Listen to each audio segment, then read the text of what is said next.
rahmatullahi wa barakatuh. Waalaikumsalam warahmatullahi wabarakatuh.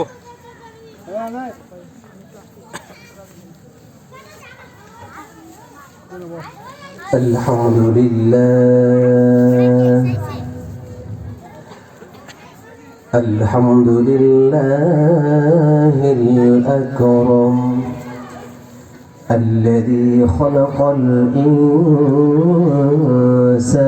وكرم وعلمه من البيان ما لم يعلم فسبحان الذي لا يحصى امتنانه باللسان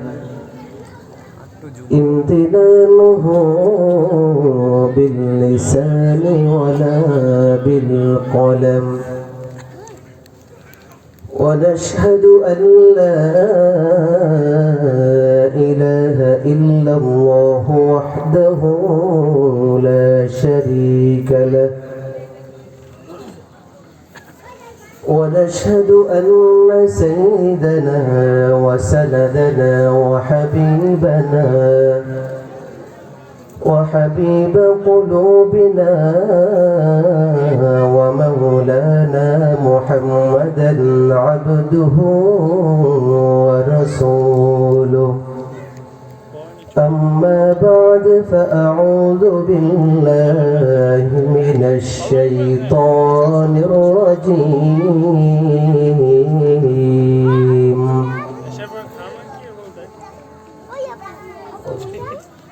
بسم الله الرحمن الرحيم إنا نحن نزلنا الذكر وإنا له لحافظون وقال النبي صلى الله عليه وسلم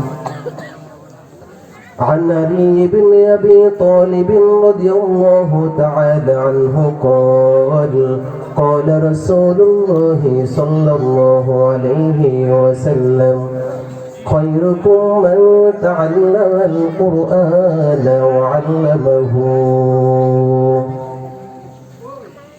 সকলেই দুরূদ ইব্রাহিম পড়ি اللهم صل على محمد وعلى آل محمد كما صليت على إبراهيم وعلى آل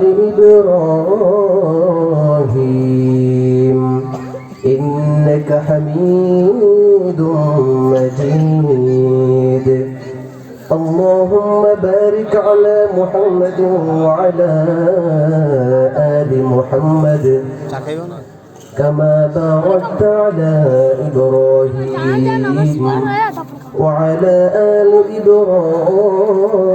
إبراهيم إنك حميد مجيد شكر محبة الشكر জবানটাকে খুলে দিয়ে মাওলা পাকের জিকির করি লা ইলাহা ইল্লাল্লাহ লা ইলাহা ইল্লাল্লাহ লা ইলাহা ইল্লাল্লাহ লা ইলাহা ইল্লাল্লাহ লা ইলাহা ইল্লাল্লাহ লা ইলাহা الله لا إله إلا الله لا إله إلا الله لا إله إلا الله لا إله إلا الله لا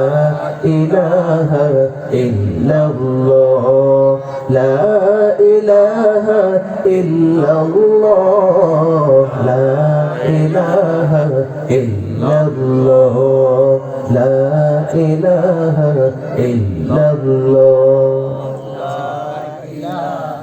अल्लाह अल्लाह क्या मुबारक नाम है अल्लाह अल्लाह आशिकों का काम है अल्लाह अल्लाह क्या मुबारक नाम है अल्लाह अल्लाह आशिकों का काम है ला इलाहा इल्लल्लाह ला इलाहा इल्लल्लाह ला इलाहा इल्लल्लाह ला इलाहा ইল্লাল্লাহ।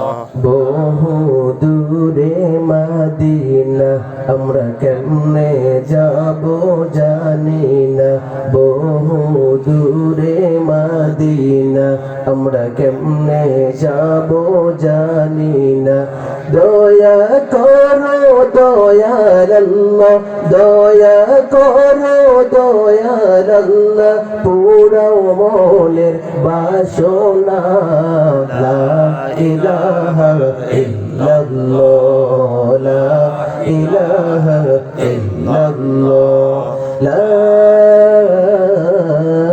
ইলাহা ইল্লাল্লাহ মুহাম্মাদুর রাসূলুল্লাহ আলহামদুলিল্লাহ।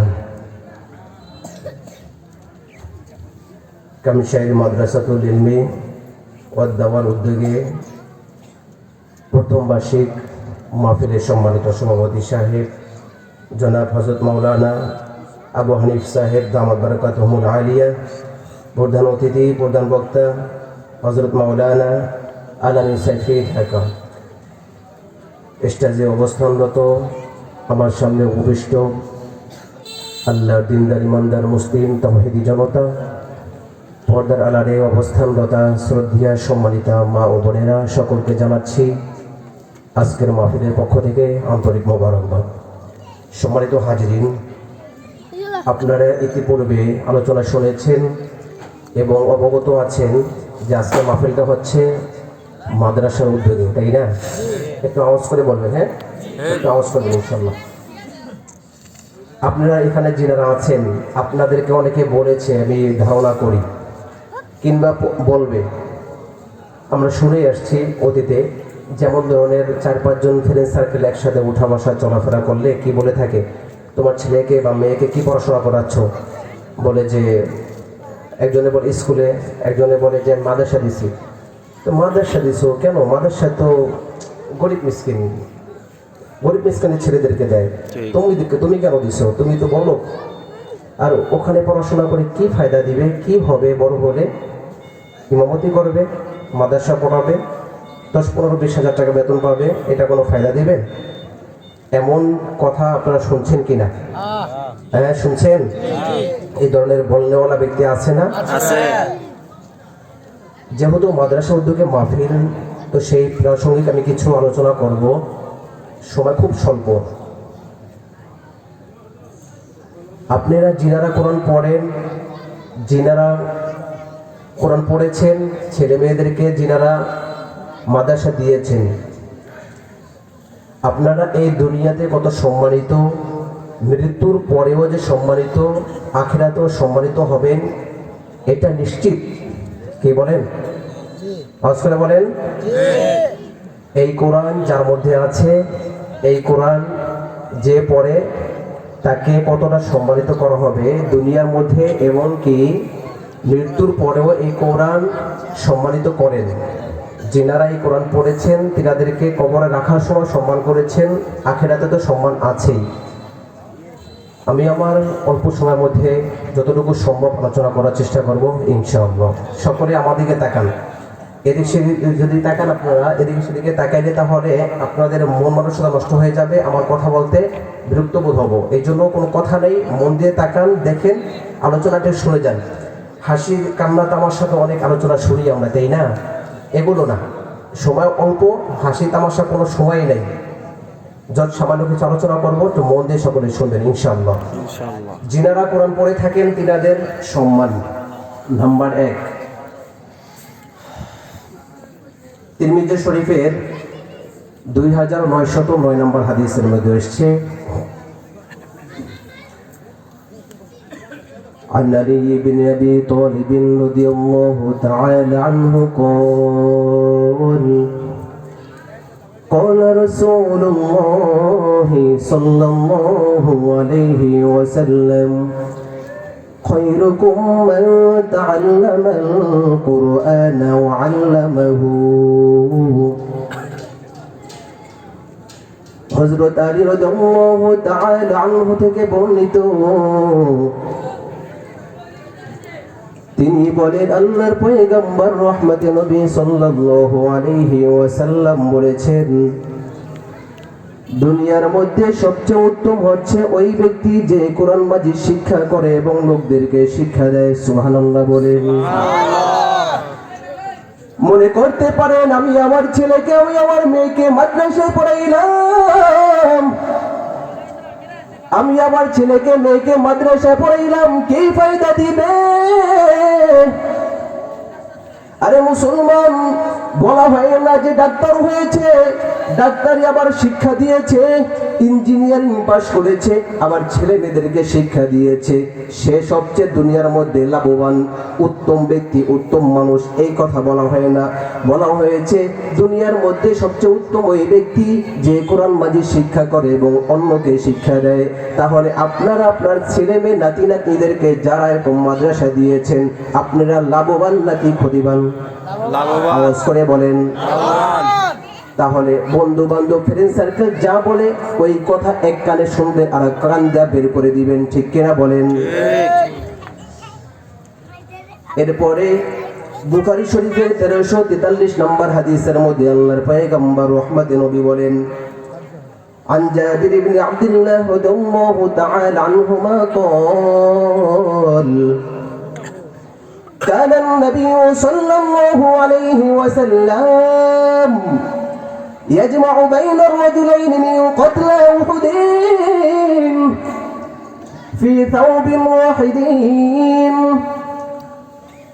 হযরত জাবির ইবনে আব্দুল্লাহ রাদিয়াল্লাহু তাআলা আনহুমা থেকে বর্ণিত, তিনি বলেন আল্লাহর নবী রহমতে নবী সাল্লাল্লাহু আলাইহি ওয়াসাল্লাম উহুদের যুদ্ধে যেই সকল সাহাবীরা ইন্তেকাল করেছেন, শাহাদাত বরণ করেছেন, ওনাদেরকে দুইজনকে একই কাপড়ের মধ্যে পেঁচিয়ে একটা কবরের মধ্যে রাখার জন্য আমাদেরকে আদেশ করেছেন। আমরা যখন পরিপাটি করলাম কবরের মধ্যে রাখবো, এহেন মুহূর্তে নবী আমার বলে, ও আমার সাহাবারা, এই দুইজনের মধ্যে থেকে কে বেশি কোরআন পড়নেওয়ালা? দেখেন কোরআন যে মৃত্যুর পরে সম্মানিত করে, এই বাস্তব প্রমাণ হাদিস থেকে জেনে নেন। সাহাবাগণ ইশারা করে বললেন, ইয়া রাসূলুল্লাহ, ইয়া হাবিবাল্লাহ। ওই যে সাহাবা, উনি কোরআন বেশি পড়নেওয়ালা, বেশি কোরআন জানেন। আমার নবী শোনার পরে বলেন, তাহলে ওই সাহাবাকে আগে কবরের মধ্যে রাখো। আওয়াজ করে বলেন সুবহানাল্লাহ। তাহলে মৃত্যুর পরে কোরআন যে সম্মান দেয়, বুঝে আসছে নাকি? হ্যাঁ, বুঝে আসছে। যে কোরআন বেশি পড়ে তাকে তোমরা আগে দাফন করো, মৃত্যুর পরও কবরে রাখবে, কবরে রাখবে। এহেন মুহূর্তে নবী বলেছেন ওই ব্যক্তিকে আগে রাখো, ওই সাহাবাকে আগে রাখো যে বেশি কোরআন পারে। সুবহানাল্লাহ। তাহলে কোরআন কি সম্মান বাড়ায় না কমায়? ডাক্তার ইঞ্জিনিয়ার হইলে সম্মান বেশি নাকি আমাদের আলেম আমাদের বেশি? তাহলে যিনারা ছেলে মেয়েদেরকে মাদ্রাসা দিয়েছেন লাভবান, সম্মানিত নাকি অসম্মানিত? সম্মানিত নাকি? এক নম্বর। দুই নম্বর, যিনারা কোরআন পড়েন কিংবা পড়ান, তিনাদের সম্মান কেমন দেখুন।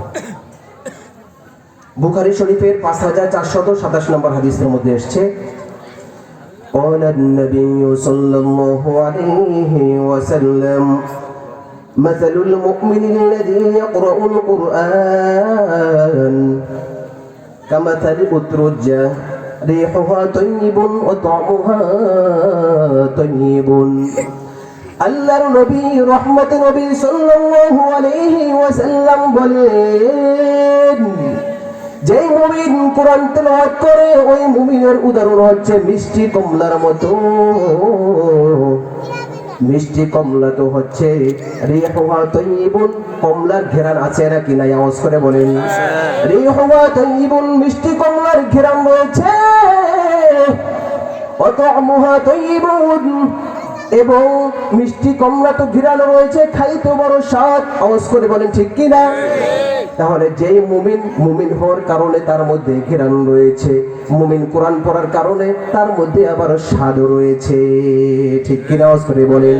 এরপরে আমার নবী রহমতে নবী বলেন, ওয়া মাতালুল মুমিনিল্লাযীনা ইয়াকরাউল কুরআন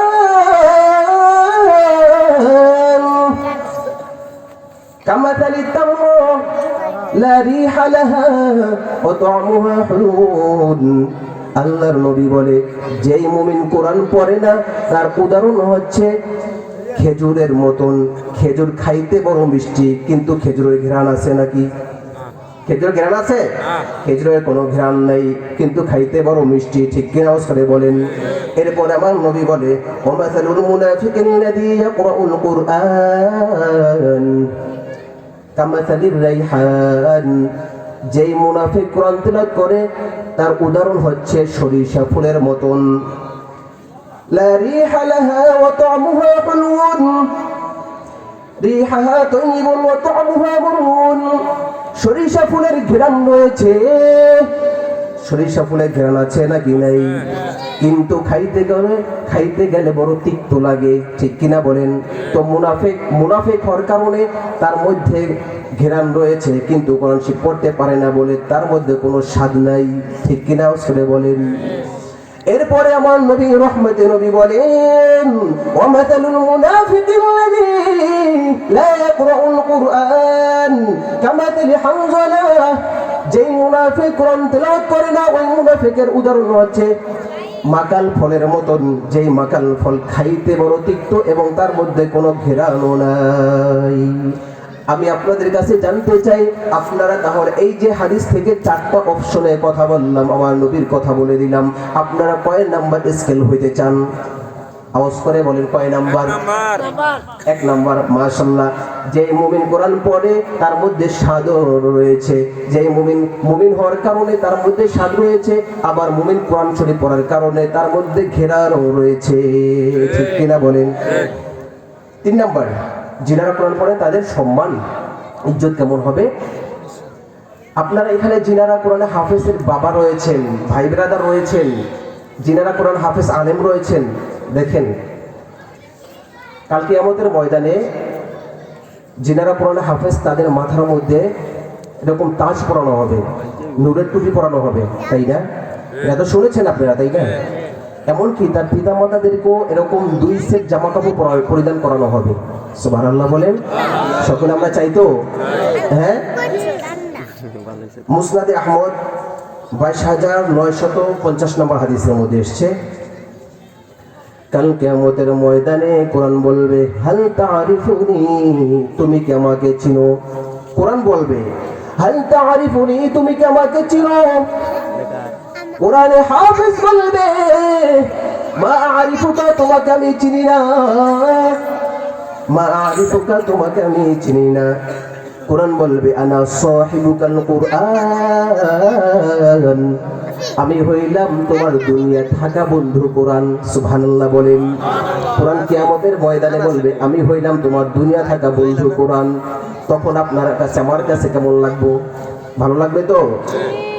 কোরআন যদি কাল কিয়ামতের ময়দানে বলে, আমি হইলাম তোমার বন্ধু কোরআন, কোনো চিন্তা নাই, কোনো টেনশন আছে? কোনো টেনশন নাই। আমি ওই কোরআন, যেই কোরআন তোমাকে দিনের বেলা খাইতে দেই না, এবং তোমাকে রাত্রে বেলা আমি ঘুমাইতে দেই না।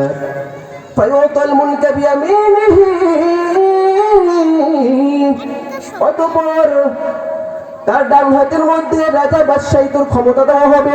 আল্লাহু আকবার বলেন, আল্লাহু আকবার। ওয়াখুনদা বিশিমালিহি, এবং তার বাম হাতের মধ্যে চিরস্থায়ীভাবে থাকার চাবি দেওয়া হবে, সার্টিফিকেট দেওয়া হবে।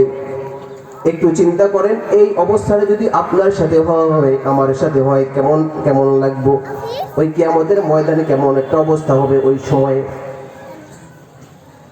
ويوضع على رأسه تاج وقار, এবং কোরআন হাফেজের মাথার মধ্যে এমন একটা নূরের টুপি পরানো হবে ওয়ায়ুকসা ওয়ালিদাতুহু আল্লাতাইন ওই দিকে তাকায় দেখবে পিতা মাতার শরীরের মধ্যে এত সুন্দর পোশাক, এত সুন্দর উত্তম রূপে পোশাক। কেমন ধরনের পোশাক? লা লা ইউকাউমু লাহুমা আহলুদ দুনিয়া, গোটা পৃথিবীর মানুষ সকলে সম্মিলিত হয়ে, সকলে এক হয়ে ওই জামা কাপড়ের মূল্য পরিশোধ করতে পারবে না। সুবহানাল্লাহ। কেমন দামি পোশাক পরাইবো আপনার আমার ছেলে মেয়েরা যারা এরকম কোরআনে হাফেজ আলেম বানাইছি। মুসলমান কোনো ভয়ভীতি কারণ নাই, কোনো টেনশনের কারণ নাই। আর একজন ডাক্তার হয়েছে, ইঞ্জিনিয়ার হয়েছে, সমস্যা নাই, কিন্তু আমি আমার ছেলেকে মেয়েকে মাদ্রাসা পড়াবো ইনশাআল্লাহ ইনশাআল্লাহ ইনশাআল্লাহ। এরপরে পিতা মাতা বলবে বিমা কুসিনা হাদিহি, আরে আমাদেরকে এত সুন্দর পোশাক কেন পরাইছে? পিতা মাতা বলবে আমাদেরকে এত সুন্দর উত্তম রূপে পোশাক কেন পরিধান করানো হলো? আল্লাহ তাআলা পক্ষ থেকে বলা হবে বিআখদি ওয়ালাদিকুমুল কুরআন। আল্লাহ তাআলা বলবেন ও আমার বান্দা বান্দীরে, কিয়ামতের ও আমার বান্দা বান্দীরে, দুনিয়া থাকা অবস্থায় তোমরা তোমাদের ছেলে মেয়েদেরকে আমি মালিকের কালামুল্লাহ পড়াইছো, কোরআনে হাফেজ বানাইছো, আলেম বানাইছো। এই জন্য আমি আল্লাহ তোমাদেরকে আজকে এত সুন্দর উত্তম রূপে পোশাক পরাইলাম। সুবহানাল্লাহ। তাহলে কে কে চান যে কাল কিয়ামতের ময়দানে আমাদের শরীরের মধ্যে এত সুন্দর উত্তম রূপে পোশাক আমরা পরবো? কে কে চান? ইনশাআল্লাহ। আল্লাহকে সাক্ষী রেখে দুই হাত উঠান। আল্লাহ এই হাতগুলোকে তুমি কবুল আর মঞ্জুর করে নাও, আমিন। হাত নামান। 4 নাম্বার, কোরআনে হাফেজ। আমরা তো অনেক সময় এমন হয় না যে ছাত্রদেরকে দেখলে তেমন একটা পাত্তা দিই না, ভ্যালু দিই না। আরে মোল্লা পাত্রা লেভেলের এরকম একটা কথা বলি না, মানে কিছু মনে করি না। আরে এলাকায় যদি কোনো ভাড়াটিয়া আসলে তার সাথেই তো আমরা কেমন লং আচরণ করি। হ্যাঁ, কেমন ধরনের আচরণ করি না আমরা? জানে ভাড়াটিয়া বাদ দে বলি কিনা? তো মাদ্রাসা স্টুডেন্টদেরকে দেখলে আরে মোল্লা এগুলো বাড়ি বাড়ি ঘুরে সেদিক খায়, এই ধরনের কথা বলে না, বলে কিনা? শোনেন, কোরআনে হাফেজকে সম্মান করা মানে আল্লাহকে সম্মান করা। আওয়াজ করে বলেন সুবহানাল্লাহ। কোরআনে হাফেজকে সম্মান করা মানে আল্লাহকে সম্মান করা। আবু দাউদ শরীফের 4843 নম্বর হাদিসের মধ্যে এসেছে عن أبي موسى الأشعري رضي الله تعالى عنه قال النبي صلى الله عليه وسلم إن من إجلال الله إكرام ذي الشيبة المسلم। হযরত আবু মুসা আশআরী রাদিয়াল্লাহু তাআলা আনহু থেকে বর্ণিত, তিনি বলেন আল্লাহ নবী রহমতে নবী সাল্লাল্লাহু আলাইহি ওয়াসাল্লাম বলেছেন 3 শ্রেণীর লোকদেরকে সম্মান করা মানে স্বয়ং আল্লাহ তাআলাকে সম্মান করা। আওয়াজ করে বলেন সুবহানাল্লাহ। কয় শ্রেণীর লোকদেরকে? আওয়াজ করে বলেন কয় শ্রেণী? 3 শ্রেণী। ইকরামাদিস শাইবাতিল মুসলিম, 1 নাম্বার হচ্ছে চুল দাড়ি পাকাওয়ালা ব্যক্তিদেরকে সম্মান করা, মুরব্বীদেরকে সম্মান করা মানে আল্লাহ তাআলাকে সম্মান করা। সুবহানাল্লাহ। আমরা যখন ছোট ছিলাম তখন তো বড়দেরকে খুব সম্মান করতাম, তাই না? কিন্তু এখন বর্তমানে এমন হয়েছে বুড়া মুরব্বীদেরকে দেখলে আমরা পাত্তাই দেই না, তাই না? মনে করি আমি যুবক মানুষ, স্ট্রংলি মুরব্বী কি হচ্ছে, মুরব্বী উনি ওনার মতন আছে, আজকে কালকে হয়তো মারা যাবে, আমি তো যুবক, আমি মারা যাবো না, এমন একটা ভাবুঙ্গ হয় আমাদের, তাই না? না যুবক ভাইরা, তোমার মতন যুবক ওই মুরব্বীও ছিলেন, সে কিন্তু এখন দাড়ি পেকে চুল পেকে মুরব্বী হয়ে গেছেন, ঠিক কিনা? এই জন্য আমরা মুরব্বীদেরকে সম্মান করব, শ্রদ্ধা করব, সালাম কালাম দিব, ঠিক কিনা বলেন? দিব তো ইনশাআল্লাহ? ইনশাআল্লাহ। 2 নাম্বার ওয়াহামিলুল কুরআন। 2 নাম্বার হচ্ছে কোরআনে হাফেজকে সম্মান করা মানে আল্লাহ তাআলাকে সম্মান করা। সুবহানাল্লাহ বলি। কোরআনে হাফেজকে সম্মান করা মানে আল্লাহ তাআলাকে সম্মান করা। 3 নাম্বার ওয়া ইকরামাতি সুলতানিল মুকসিত। ন্যায়পরায়ণ বাদশাকে সম্মান করা মানে আল্লাহ তাআলাকে সম্মান করা। এখন ন্যায়পরায়ণ বাদশা পাবেন কোথায়? যার কাছে দায়িত্ব দেয় সে শুধু খায় আর খায়, ঠিক কিনা বলেন? যাকে দায়িত্ব দিবেন সে শুধু খাইব, এমনকি মাদ্রাসা মসজিদেটা পর্যন্ত খায়া ফেলায়, আছে নাকি নাই? ন্যায়পরায়ণ বাদশা বাইক দিলাম হামিল কুরআন, কোরআনে হাফেজ পাওয়া যাবে কিনা? তাহলে কোরআনে হাফেজকে আমরা সম্মান করবো ইনশাআল্লাহ। দাড়ি পাকা চুল পাকা মুরব্বী মুসল্লিদেরকে আমরা সম্মান করবো ইনশাআল্লাহ, বলেন ইনশাআল্লাহ। 4 নম্বর। 5 নম্বর হচ্ছে কোরআনে হাফেজ যিনারা আছেন ওনারা হচ্ছে মালিকের পার্সোনাল বান্দা। সুবহানাল্লাহ বলেন। সুবহানাল্লাহ। আমরা অনেক সময় বলি না, ওই তুই কার সাথে কথা বলতেছস, একটু চিন্তা করছস? আরে এ তো হচ্ছে আমাদের মেম্বার, চেয়ারম্যান সাহেবের ভাইস্তা, ভাইগনা, সাবধান, একদম খারাপ লাগবো কিন্তু। এভাবে কথা বলি না আমরা? হ্যাঁ, কোরআনে হাফেজ হচ্ছে মাওলা পাকের মালিকের পার্সোনাল বান্দা, বিশেষ বান্দা। তাদের সাথে ঝামেলা করবেন তো একদম শেষ হয়ে যাবেন, ঠিক কি বলে? ঝামেলা আমাদের কেউ চাইেন না, শক্তি দেখায়েন না, ক্ষমতা দেখায়েন না, কালকে আমাদের ময়দানে ধরা খাবেন কিন্তু, সাবধান। শুনেন, হাদিস শুনেন। ইবনে মাজাহ শরীফের 215 নম্বর হাদিসের মধ্যে এসেছে, قال رسول الله صلى الله عليه وسلم إن لله أهلين من الناس। আল্লাহর নবী রহমতে নবী সাল্লাল্লাহু আলাইহি ওয়াসাল্লাম বলেন, মানুষের মধ্যে এক শ্রেণী মানুষ রয়েছে যারা নাকি আল্লাহ তাআলার পার্সোনাল বান্দা। মানুষের মধ্যে এমন এক জাত মানুষ রয়েছে, এমন এক শ্রেণীর মানুষ রয়েছে যারা নাকি আল্লাহ তাআলার খাস বান্দা, বিশেষ বান্দা, পরিবারভুক্ত বান্দা। আওয়াজ করে বলেন সুবহানাল্লাহ, সুবহানাল্লাহ। এরপর আল্লাহর নবী সাল্লাল্লাহু আলাইহি ওয়াসাল্লামের সাহাবারা আরজ করলেন, ইয়া রাসূলুল্লাহ, ইয়া হাবিবাল্লাহ, ও আল্লাহর নবী, রহমতে নবী, তারা আবার কারা?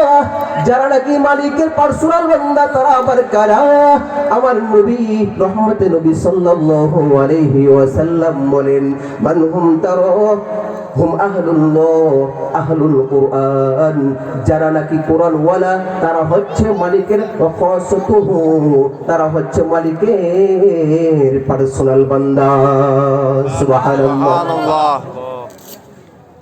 আপনার কথা বলা হয় না, আপনি বড় ডাক্তার, ইঞ্জিনিয়ার, আপনার কথা বলা হয় না। বলা হয়েছে যারা কোরআনে হাফেজ, যারা কোরআনে হাফেজ আলেম, তারা হচ্ছে মালিকের পার্সোনাল খাস বান্দা, বিশেষ বান্দা।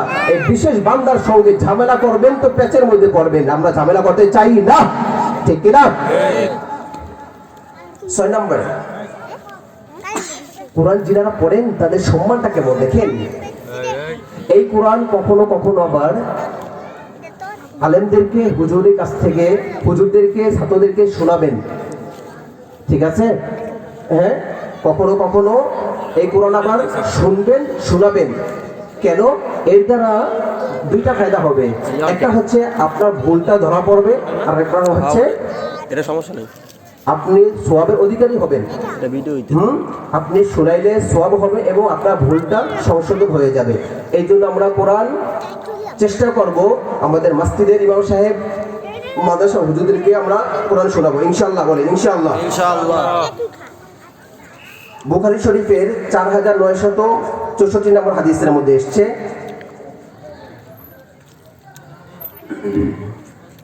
উবাই ইবনে কাব রাদিয়াল্লাহু তাআলা আনহু, আল্লাহর পয়গম্বর রহমতে নবী সাল্লাল্লাহু আলাইহি ওয়াসাল্লাম তিনাকে বলেন, ইন্নাল্লাহ আমারানি আন আকরা আলাইকা উবাই ইবনে কাব,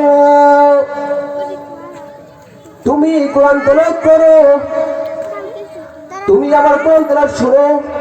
আল্লাহ তাআলার পক্ষ থেকে এই আদেশ এসেছে, আমি যেন তোমাকে কোরআন তেলাওয়াত করে শোনাই। ইন্নাল্লাহ আমারানি আন আকরা আলাইকা, আল্লাহ তাআলা আমাকে আদেশ করেছেন আমি যেন তোমাকে কোরআন তেলাওয়াত করে শোনাই। আওয়াজ করে বলেন সুবহানাল্লাহ। আল্লাহ তাআলার পয়গম্বর সাহাবীকে বলেন আমি যেন তোমাকে কোরআন তেলাওয়াত করে শোনাই। আল্লাহ তাআলা বলেছেন, উবাই ইবনে কাব বলেন আল্লাহু সাম্মানিকা আল্লাহু সাম্মানি লাকা ইয়া রাসূলুল্লাহ ইয়া হাবিবাল্লাহ, ও আল্লাহর নবী, আপনি যে আমাকে কোরআন তেলাওয়াত শোনাবেন, এইটা কি আমার মালিক আমার নামটা কি উল্লেখ করেছেন? আমার মালিক কি আমার নামটা উল্লেখ করে বলেছেন? আমার নবী বলে আল্লাহু সাম্মাকালি, হে হে আমার মালিক তোমার নামটা উল্লেখ করে আমাকে বলেছেন আমি যেন তোমাকে কোরআন তেলাওয়াত করে শোনাই। সুবহানাল্লাহ। উবাই ইবনে কাব এই কথা শোনার পরে আপনি কি কেঁদে দিয়েছেন, কান্না করেছেন। কেন কান্না করেছেন?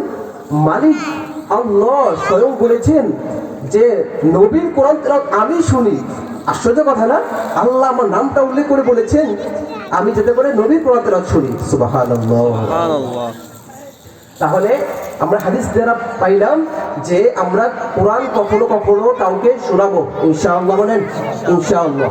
এটা আমাদের মাদ্রাসায় হয়, হ্যাঁ, ওস্তাদকে ছাত্ররা এরকম ভাবে শুনিয়ে থাকেন। তো তাহলে আপনারাও আমরাও সকলে শোনাবো ইনশাআল্লাহ। ইনশাআল্লাহ।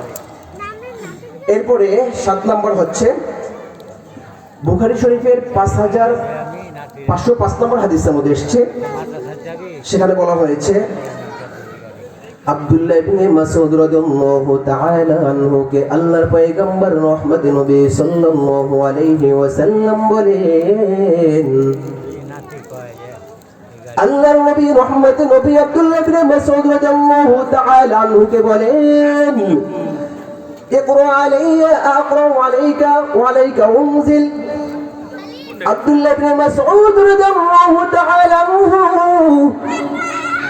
তুমি কোরআন তেলাওয়াত করো, আমি তোমার কোরআন তেলাওয়াত শুনবো। আব্দুল্লাহ ইবনে মাসউদ রাদিয়াল্লাহু তাআলা আনহু বলেন, ইয়া রাসূলুল্লাহ, এইটা আবার কেমন কথা, এইটা আবার কেমন ধরনের বিষয়?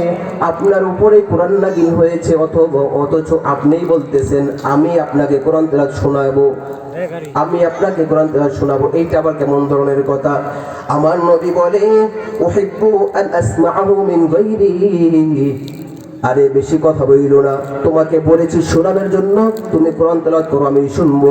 কারণ কি জানো আব্দুল্লাহ ইবনে মাসউদ, শোনো, কখনো কখনো আমি অন্য কারোর কাছ থেকে কোরআন তেলাওয়াত শোনাটা খুব ভালো লাগে, খুব মহব্বত করি। সুবহানাল্লাহ। তাহলে আমার নবী যদি কোরআন তেলাওয়াত শোনায় এবং নিজে শুনেন, আপনি আমরা কোরআন তেলাওয়াত করে শোনাবো কিনা? আওয়াজ করে বলেন শোনাবো তো ইনশাআল্লাহ। ইনশাআল্লাহ। ইনশাআল্লাহ। 8 নম্বর, এবার একটা হাদিস শুনেন, তো মজার হাদিস মোটামুটি মজার আছে। হাদিসটা হচ্ছে বুখারী শরীফের 5030 নম্বর হাদিসের মধ্যে এসেছে, আল্লাহর নবী রহমতে নবী সাল্লাল্লাহু আলাইহি ওয়াসাল্লামের দরবারে বেশ কয়েকজন সাহাবারা বসেছিলেন। হঠাৎ করে একজন মহিলা এসেছেন। মহিলা এসে আমার নবীকে বলে, ওয়াহাবতু লাকা নাফসি ইয়া রাসূলুল্লাহ ইয়া হাবিবাল্লাহ।